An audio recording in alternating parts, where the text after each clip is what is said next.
Hello दोस्तों, कैसे हो? आपका स्वागत है त्रिपाण स्टडी सेंटर में। आज जो हम करने जा रहे हैं सोशल साइंस यानी सामाजिक विज्ञान, जो कि काफ़ी महत्वपूर्ण टॉपिक है। इस पे हम हर एक विषय पे जो है विस्तार पूर्वक चर्चा करेंगे और हर एक पहलू पे प्रकाश डालने की कोशिश करेंगे। चलिए देखते हैं हमारा आज टॉपिक क्या है। यह बात पुण्य सत्य है कि किसी भी देश की प्रगति में सबसे अधिक महत्वपूर्ण हाथ होता है तो वो होता है उद्योग का। कहते हैं जिस देश में उद्योग लगे हुए हैं वो देश जो है हमेशा विकसित रहा है और इसमें कोई दो राय नहीं है। कहते हैं जिस देशों में जो है उद्योग नहीं लगाए गए हैं वो सदैव पिछड़ा हुआ ही रहा है। इवन कि अगर राज्य की भी बात करेंगे तो राज्य तभी पिछड़ जाता है जब वहाँ पर कोई उद्योग नहीं होता है।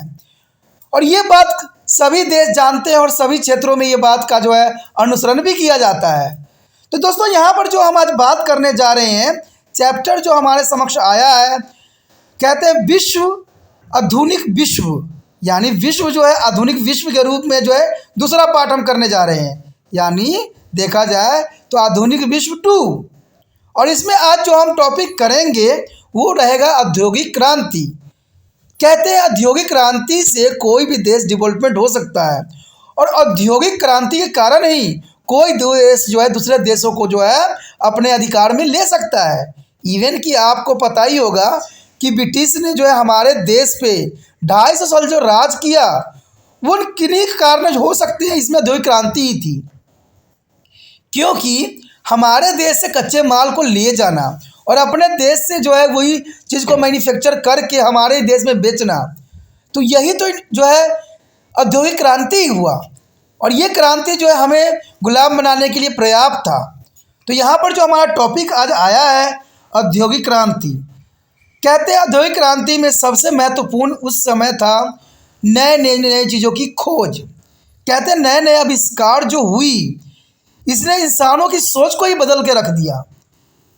और जो चीज़ें बहुत मुश्किल से और दुष्कर्म कार्य से होते थे वो मशीनों ने बहुत सरल और सहज बना दिया, जिसको हम औद्योगिक क्रांति का नाम दिए। और इसमें सबसे बड़ा महत्वपूर्ण हाथ था मशीनों की खोज। और दूसरी बात थी कहते हैं बिजली की खोज, और उससे भी महत्वपूर्ण बात थी जो यहाँ जो है भाप का इंजन का जो है इस समय काल में आविष्कार हुआ। तो ये सारे बात पे हम प्रकाश डालेंगे और हर एक पहलू पर जो है हम चर्चा करेंगे। आपको जो है पूरा वीडियो देखना चाहिए। त्रिपाण स्टडी सेंटर यही बात कहता है क्योंकि अधूरा जानकारी सदैव खतरनाक रहती है। अगर आपको पूरा टॉपिक समझना है तो पूरा चैप्टर को अंडरस्टैंड कीजिए और देखिए आपको पूरा टॉपिक समझ में आ जाएगा कि नहीं। लेकिन यहाँ पर एक इम्पोर्टेंट चेतावनी ये भी होती है कि अगर आप कभी भी वीडियो देखते हो तो शांत मन से देखिए और शांत इलाकों में देखिए। इससे क्या होता है कि जो भी मैं बोलूँगा वो पर्याप्त मात्रा में आपको समझ में आएगा। लेकिन अगर आप शोर शराबा में सुनिएगा, ठीक है, और आपका दिमाग कहीं और रहेगा तो ये संभवतः है कि आपको समझ में कुछ नहीं आएगा। और ये मैं भी जानता हूँ, ये आप भली भांति समझते हो। तो चलिए अधिक बातें ना करके हम देखते हैं औद्योगिक क्रांति के ऊपर कि किन किन्हों ने आविष्कार किया और किनका जो है महत्वपूर्ण योगदान था इस क्षेत्र में। तो कहते हैं औद्योगिक क्रांति की अगर बात करें तो कहते हैं 18वीं सदी में औद्योगिक क्रांति हुई। तो ये बहुत साफ बात यहाँ गया कि 18वीं शताब्दी में जो है औद्योगिक क्रांति हुई और इससे सामाजिक और आर्थिक परिवर्तन देखने को मिला। तो जनरल सी बात है, वो क्रांति होगी तो समाज और आर्थिक परिवर्तन तो होना स्वाभाविक बना देता है। और यह बदलाव एक अस्थायी कृषि और व्यापारिक समाज के आधुनिक औद्योगिक समाज बनने के चिंतित भी करता है। क्योंकि औद्योगिक क्रांति हुआ तो इससे व्यापारी समाज आधुनिक औद्योगिक समाज बनने को ही काफ़ी अग्रसर हुआ। ऐतिहासिक तौर पर देखा जाए तो 1750 से लेकर 1850 अवधि ब्रिटेन के इतिहास संदर्भ में है। यानी देखा जाए ये 100 साल के जो समय काल थी वो काफ़ी महत्वपूर्ण थी औद्योगिक क्रांति के लिए। क्योंकि 1750 से लेकर 1850 में वो समय काल था जहाँ पर ब्रिटिश की इतिहास को ही बदल गया और सामाजिक और आर्थिक ढांचों में आए नाटकीय परिवर्तन ने इसका स्थल जो है आविष्कार के रूप में जगह आविष्कार और नई तकनीक द्वारा मशीन को तैयार बड़े पैमाने के उत्पादन की फैक्ट्री व्यवस्था और वित्तीय आर्थिक विविधता ने ले ली। कहते जो जनसंख्या पहले कृषि कार्य करती थी अब जो है शहरी कारखानों की ओर बढ़ने लगी। क्योंकि आपको ये बात भली भांति नॉलेज है कि गांव में जितने व्यक्ति रहते थे वो सारे के सारे जो होते थे कृषि आधारित जो है कार्य करते थे। लेकिन जैसे ही कारखानों का और औद्योगिक क्रांति हुई वो शहरों की तरफ पलायन कर गए क्योंकि कहते हैं औद्योगिक जो भी लगाई गई सब शहरों में ही लगाई गई। तो जनरल सी बात है, लोग जो माइग्रेशन करेंगे, प्रवास करेंगे, वो शहरों की तरफ ही करेंगे। और मान लीजिए वही उद्योग अगर गांव में लगा दिया जाता तो जो इतनी जनसंख्या में पलायन हुआ है, जो माइग्रेशन हुई है, शायद नहीं होती। तो ये बात शायद सरकार को ये भली भांति समझ में कभी नहीं आएगी, और जब आएगी तो बहुत देर हो चुका होगा। और ये आपने देखा भी होगा कि गांव में जनसंख्या बहुत कम होती है और शहरों में जो है एक ही क्षेत्र में अधिक जनसंख्या होती है। तो कारण कहीं ना कहीं यही बनता है औद्योगिक क्रांति। पहले के व्यापारी परिवारों को कच्चा माल देते थे और उसे तैयार उत्पादन एकत्र भी किया जाता था, यानी कच्चे माल दे के तैयार माल जो है एकत्र वो लोग करते थे। और यही नीति इंग्लैंड ने जो है यूज़ किया, यानी ब्रिटिश जो भारत में जो अपना कॉलोनिज्म बनाया, तो उन्होंने भी यही काम किया। भारत से कच्चे माल ले जाके अपने देश में उसको जो है तैयार माल करके भारत से ही व्यापार करते थे। और जो चीज़ें इनको यहाँ सस्ती मिलती थी वही जो है जब आती थी भारत में बन के तो 3 गुना कीमत जो है इसकी वसूला करते थे। तो इस तरह जो है उन्होंने भारत को कॉलोनिज्म बनाने में सक्षम हुए। और इस व्यवस्था से बाजार की बढ़ती मांगों के लंबे समय तक पूरा नहीं किया जा सकता था, क्योंकि आपको पता है कोई सामान अगर मार्केट में आती है और हाथों से बनी होती थी तो इसे पूरा मार्केट को जो है पूरा करना संभव नहीं था। और इसकी जगह कुछ ऐसा आविष्कार करना था कि चंद मिनटों में जो है लाखों के सामान जो है बना दे, और यही हुआ। इसी को तो हम औद्योगिक क्रांति का नाम दिए हैं। इसलिए जो है 18वीं सदी के अंत तक अमीर व्यापारी द्वारा कारखानों की स्थापना की गई। देखा जाए तो यहाँ पर गलत वर्ड है, 8वीं सदी लिखा हुआ है, लेकिन 8वीं सदी तो हम पहुँचे भी गए भी नहीं है, हमारा तो 18वीं सदी है। यहाँ 18वीं सदी के अंत तक जो है अमीर व्यापारी के द्वारा कारखानों की स्थापना की गई और उन्होंने नई मशीन लगाई, कच्चे माल से और निश्चित वेतन पर काम करने वाले श्रमिक मशीनों में बनी वस्तु बनवाई। तो श्रमिकों का उन्होंने बेवकूफ़ी बहुत ही अच्छा इस्तेमाल किया और मशीनों के द्वारा जो है वस्तुओं को बनवाया, और इस प्रकार जो है कारखाना प्रणाली का जन्म हुआ। तो कहते हैं कारखाना प्रणाली का जो जन्म था काफ़ी महत्वपूर्ण था, और ये सब 18वीं सदी में हुई, जो कि महत्वपूर्ण समय काल था। अब इस बात को समझने के लिए आप यहाँ पर देख सकते हो कि यहाँ शुरुआती स्पिनिंग मशीन है। आज बेशक इसमें बहुत चीज़ बदलाव हो चुकी है, लेकिन जब ये बनी थी तो देखिए किस प्रकार जो था उसमें 18वीं शताब्दी में बनाई गई, जो कि काफ़ी महत्वपूर्ण था उद्योग के लिए। और इन्हीं चीज़ों के कारण जो है क्रांति आई उद्योग में। तो ये काफ़ी महत्वपूर्ण मशीन थी उस समय काल के अंतर। कहते हैं औद्योगिक क्रांति की शुरुआत ब्रिटेन में भाप की शक्ति के उपयोग से शुरू हुई, यानी भाप पावर जो था, यानी स्टीम पावर। स्टीम पावर ने वो सब कुछ करके दिखा दिया जो उस समय संभव नहीं था, लेकिन वो संभव हो गई। और हुआ कैसे? ये था बहुत से लोगों की अपनी सोच, और इसमें सबसे महत्वपूर्ण जो था हाथ था वो था जेम वॉट का। जेम वॉट जो थे वो काफ़ी महत्वपूर्ण इस बात पे जोर लगाया और भाप की शक्तियों को पहचाना, यानी स्टीम पावर को उन्होंने पहचाना, और उन्होंने इसका जो है उपयोग के विचार विमर्श से उन्होंने जो है एक नई मशीन का आविष्कार कर दिया। क्योंकि कहते हैं आवश्यकता जो होती है बहुत चीज़ों की जननी होती है, यानी आवश्यकता ही आविष्कार की जननी होती है। और ये बात बहुत महत्वपूर्ण बात यहाँ बना दी, क्योंकि भाप के बारे में सबको नॉलेज था, लेकिन किसी ने ये बात नहीं सोचा था कि इससे जो है इंजन का भी आविष्कार की जा सकती है और बड़े बड़े मशीनों को भी ऑपरेट की जा सकती है। लेकिन ये बात जो है 1769 में जेम वाट को समझ में आई, और जेम वाट ने भाप इंजन के आविष्कार के बाद ये संभव किया, यानी भाप का इंजन जो है जेम वाट ने जो है शुभ आरंभ किया। और 1733 में जॉन कैलस ने उड़ती तूड़ी का आविष्कार किया, जिसे कपड़े बुनने की प्रक्रिया को आसान कर दिया और उत्पादन 4 गुना बढ़ा दिया। तो देखिए ये काफ़ी जो है यूपीएससी एग्ज़ाम के अंतर्गत ये क्वेश्चन पूछे जाते हैं। इवन कि जो भी कॉम्पिटिटिव एग्ज़ाम आप तैयारी कर रहे हो सब में पूछे जाते हैं कि भाप इंजन का आविष्कार किसने किया, उड़ती तूड़ी का आविष्कार किसने किया, और भी बहुत से हैं, चरखा स्पिनिंग जोन के आविष्कार किसने किया, बहुत से हैं। तो ये सारे क्वेश्चन यहीं पे है और आंसर भी इसका यही है। तो ये महत्वपूर्ण रहा ना आपके लिए। देखा जाए तो यहाँ पर आविष्कारों की जो थी उस समय दौड़ सी लग गई। 1733 में जो आविष्कार जेम्स वॉट ने जो है करके दिखाया था, उसका जो है 1733 से स्टार्ट हुआ। 1733 में जो है इसका शुभ आरंभ जॉन केल्स ने उड़ती तुरी का आविष्कार करके किया। तब जाके जेम्स वॉट ने भी अपना दिमाग लगाई और नई चीज़ को जो है खोज करके दिखा दिया, और जैसे कपड़े बुनने की प्रक्रिया आसान कर दिया। यानी कहते उड़ती तुरी जो थी वो इतनी सक्षम थी कि कपड़े बुनने की प्रक्रिया बहुत ही सरल और आसान कर दिया। कहते उत्पादन 4 गुना इससे बढ़ गई। आप समझ सकते हो कि उत्पादन 4 गुना बढ़ने का मतलब बहुत महत्वपूर्ण बात की ओर इशारा कर रहा है। देखा जाए तो जेम्स हरग्रीव्स ने एक हाथ संचलित चरखा का निर्माण किया। देखिए, जेम्स हरग्रीव्स ने उसके बाद काफ़ी महत्वपूर्ण योगदान दिया। उन्होंने एक हाथ संचलित चरखा और स्पिनिंग जेनी का आविष्कार किया, और ये काफ़ी महत्वपूर्ण थी। इस स्पिनिंग जेनी यानी कताई चरखे से एक बार में ही कई गुना धागे बनने लग गए।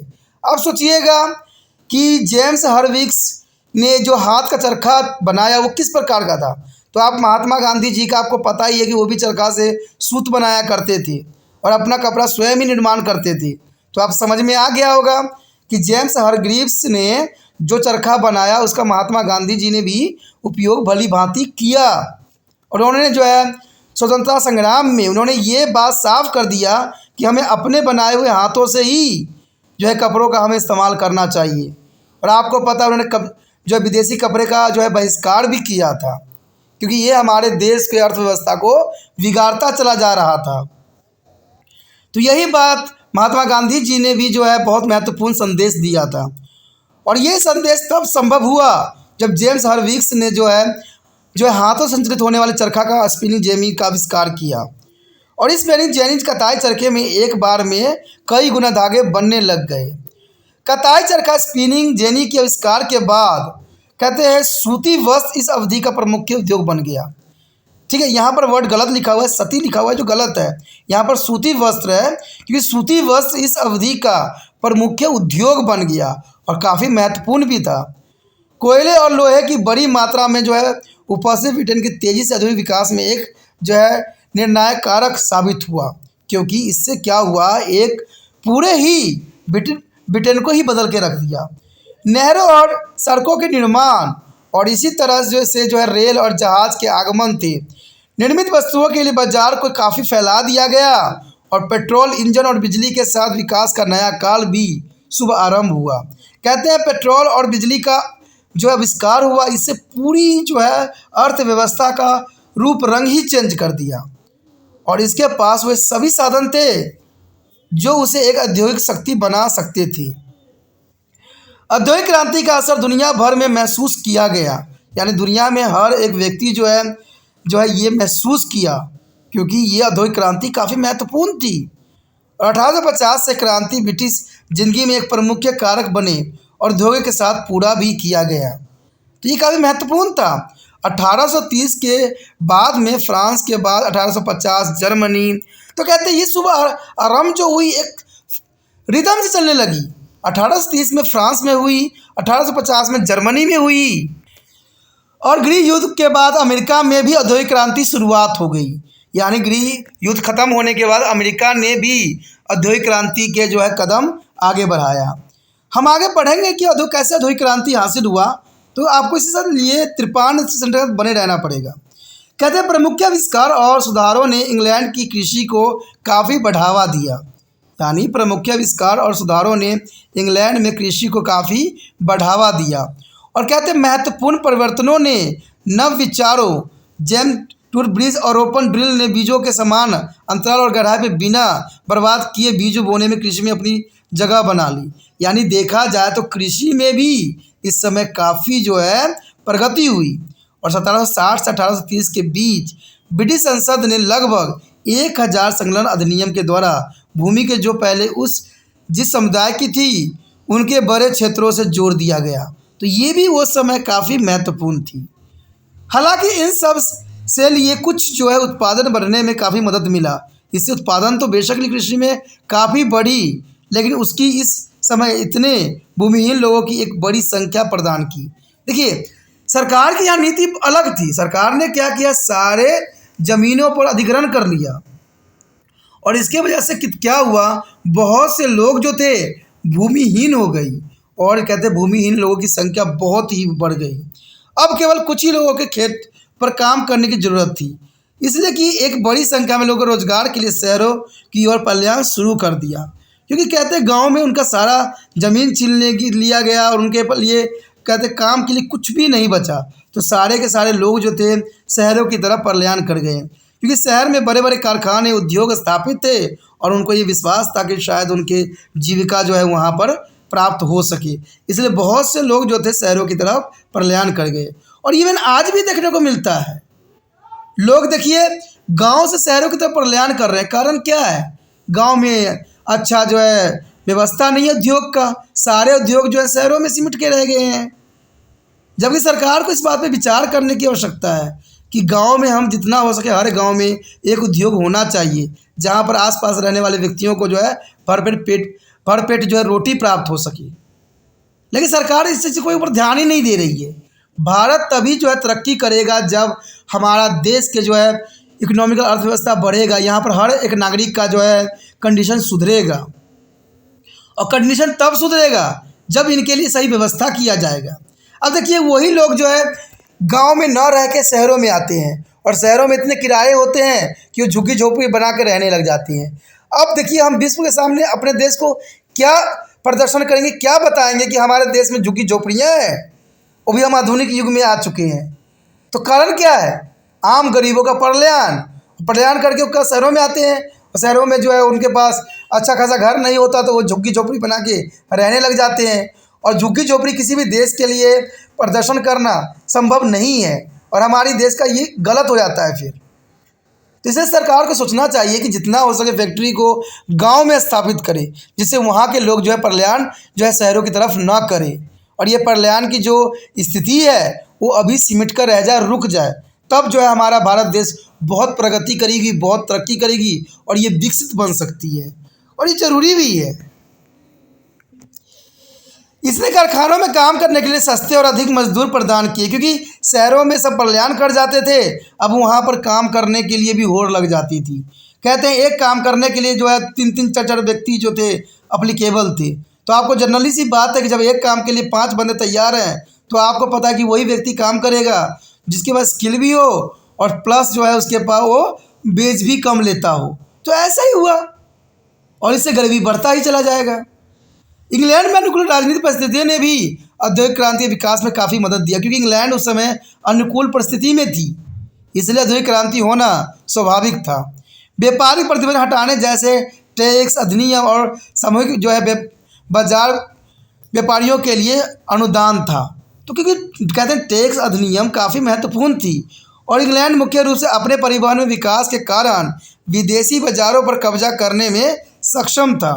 यानी इंग्लैंड मुख्य रूप से अपने परिवहन में विकास के कारण विदेशी बाज़ारों पर कब्जा करने में पूरी तरह से सक्षम था। और कई यूरोपीय देशों ने अब जो है वर्जनवाद की नीति को पालन शुरू कर दिया और इस नीति के तहत उद्योग और व्यापार में सरकारी नियंत्रण प्रयोग किए गया था। तो ये काफ़ी महत्वपूर्ण थी कि उद्योगों और व्यापारों में सरकारी नियंत्रण काफ़ी बढ़ गई। और यह सिद्धांत है कि इस पर आधारित कि राष्ट्रीय शक्ति अधिक निर्यात और कम आयात की ओर संकेत देता है। देखिए सिद्धांत होता है, ऐसे देशों में देखा जाए तो राष्ट्रीय शक्ति जो है अधिक निर्यात करती है और कम आयात करती है, तो इससे जो है उसकी इकोनॉमिक अर्थव्यवस्था काफ़ी मजबूत भी बनती है। और यह सिद्धांत इस पर भी विश्वास करता है कि एक राष्ट्र की संपत्ति का स्वामित्व उसके सोने और चांदी पर निर्भर करता है। अब देखिए ये भी महत्वपूर्ण बात है, क्योंकि आपको पता है कोई भी देश जो है ऑटोमेटिक अपने पैसा नहीं छाप सकता, अपनी मनमर्जी नहीं चला सकता है जब तक जो है विश्व बैंक को गोल्ड शो नहीं करेगा। तो आपको पता है गोल्ड कितनी महत्वपूर्ण हो जाती है, तभी तो यहाँ पर बात आया है कि कोई एक राष्ट्र की संपत्ति का स्वामित्व उसके सोने और चांदी पर निर्भर करता है कि उसके पास कितने सोने हैं और कितने चांदी है। तथा सरकार का व्यापार में हस्तक्षेप इसमें सम्मिलित होना चाहिए, इसमें जो है सरकार भी व्यापार में हस्तक्षेप कर सकती है। अब देखा जाए तो वो क्या कारण थे जिन्होंने इंग्लैंड के औद्योगिक क्रांति वाला पहला देश बनाना संभव किया। कोई कारण रहा होगा, जिसके कारण इंग्लैंड जो है औद्योगिक क्रांति में पहला देश बना। इंग्लैंड के अन्य देशों से अधिक भौगोलिक लाभ और भरपूर उपयोग किया गया। इंग्लैंड वालों ने हर संयम जो है अपने देश का जो है भौगोलिक लाभ उठाया और भरपूर उपयोग भी किया। कहते हैं सुरक्षित स्थानों के साथ साथ यह द्वीप समुद्र तट के जो है नज़दीक है। अब देखिए काफ़ी महत्वपूर्ण ये बात रखता है कि कोई भी देश के लिए ये महत्वपूर्ण रखता है कि वो समुद्री तट के नज़दीक हो। और देखा जाए तो इसमें भारत सबसे अग्रणीय है। भारत का तो आधे से अधिक क्षेत्र जो है समुद्र तट से ही स्थित है, परंतु इसने यूरोप के अन्य देशों को अलग होकर निर्बाध प्रगति की और जल मार्ग जैसे नहरों, नदियाँ, समुद्र ने इंग्लैंड के बिना कर और रुकावट के विशाल मुक्त व्यापार क्षेत्र प्रदान किया। तो ये काफ़ी महत्वपूर्ण थी कि उनके लिए जल मार्ग एक वरदान सिद्ध हो गया और नहरों, नदियाँ, समुद्र ने इंग्लैंड के बिना कोई रुकावट, बिना कोई टैक्स, सब चीज़ व्यापार मुक्त प्रदान किया, जिसकी वजह से ये जो है सभी देशों में पहला देश बन गया औद्योगिक क्रांति में। और इस सभी लाभों में इंग्लैंड में औद्योगिक क्रांति के लिए उचित स्थिति तैयार कर दी। यानी देखा जाए तो इतना अच्छा कंडीशन होते हुए जो है ये पूरा प्रगति की, अपनी चरम सीमा पर पहुंची। भारत में सारे कंडीशन है, लेकिन भारत में बात है कि यहाँ पर नीतियाँ जो है सही से लागू नहीं की जाती है। यहाँ पर तो सिर्फ एक ही बात पे ध्यान दिया जाता है कि इलेक्शन में कैसे जीते, कैसे इलेक्शन में हम अपना जो है दबदबा बनाए रखें, कैसे हम अपना कुर्सी बचा लें। यही भारत की सबसे बड़ी पहचान है यहाँ के राजनीतिक क्षेत्र का। लेकिन कहते हैं भारत इतना विकसित देश है, इतना कहते हैं अग्रणीय है, यहाँ की जनसंख्या भी बहुत अधिक है, हम मैन पावर अधिक हो चुका है, फिर भी हमारा देश विकास नहीं कर रहा है। तो रीजन्स यही है, एक करना चाहता है तो दूसरा टांग अड़ाता है, जर्नल सी बात है। और इसी से प्रगति नहीं होती है हमारी देश की।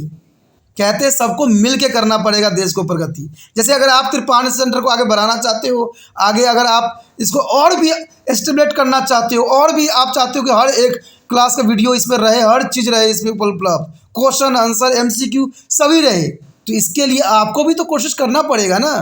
और कोशिश करने के लिए आपको पता है कि जितना हो सके इस वीडियो को शेयर करना है। जितने बच्चे से जुड़ेंगे त्रिपाण स्टडी सेंटर के साथ, उतना जो है त्रिपाण स्टडी सेंटर विस्तृत होगा। और इसमें आपका सहयोग चाहिए। कहते हैं अगर देश की भलाई करना है तो कहीं ना कहीं शुरुआत तो करनी ही पड़ेगी। और त्रिपाण सेंटर ने एजुकेशन के रास्ता को अपनाया है, क्योंकि हमें पता है कि जो कहते हैं विकास का जो रास्ता जाता है वो एजुकेशन के साथ होके जाता है। जब तक भारत के बच्चे अधिक सक्षम, समझदार और कभी पावरफुल नहीं बनेंगे, संभवतः है कि भारत का देश कभी तरक्की नहीं कर सकता।